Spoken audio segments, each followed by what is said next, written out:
Begin afresh every morning with brushstrokes of God's love. Devotional thoughts for women.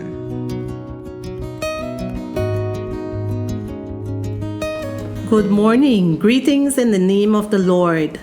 I am your sister Belinda Sainsbury, bringing to you the devotional reading for today, January the 6th.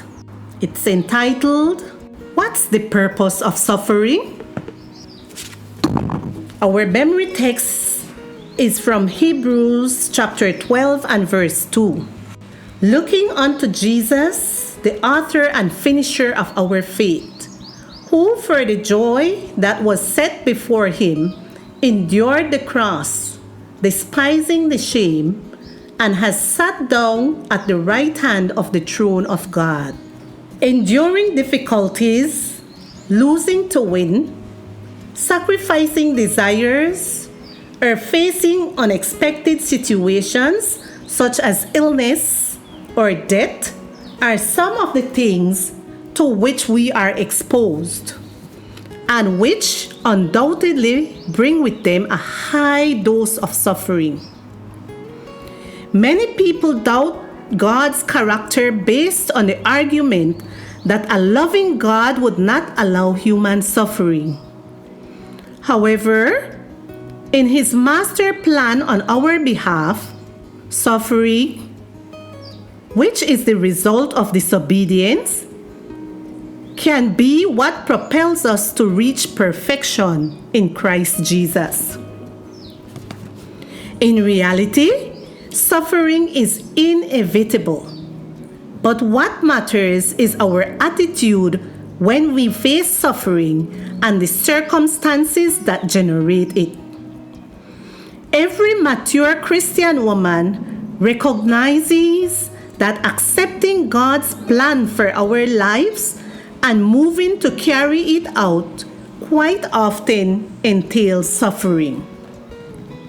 In a society whose main aspirations are pleasures and avoiding pain, what's the purpose of suffering in the Christian's life?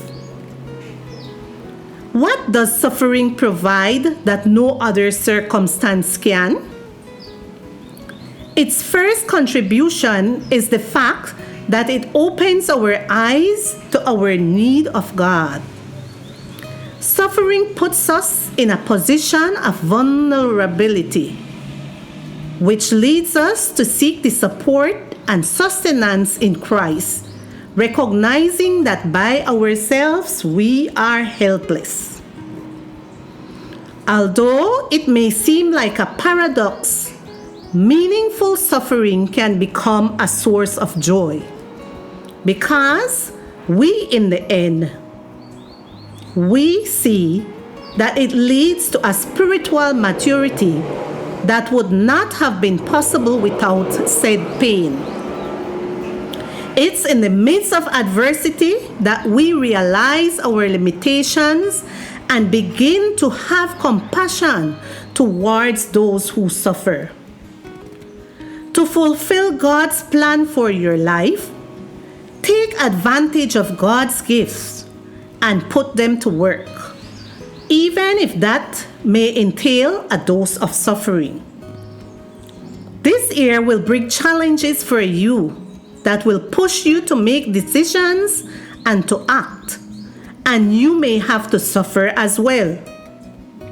However, God's promise is eternal, and He assures us, "Fear not, for I have redeemed you.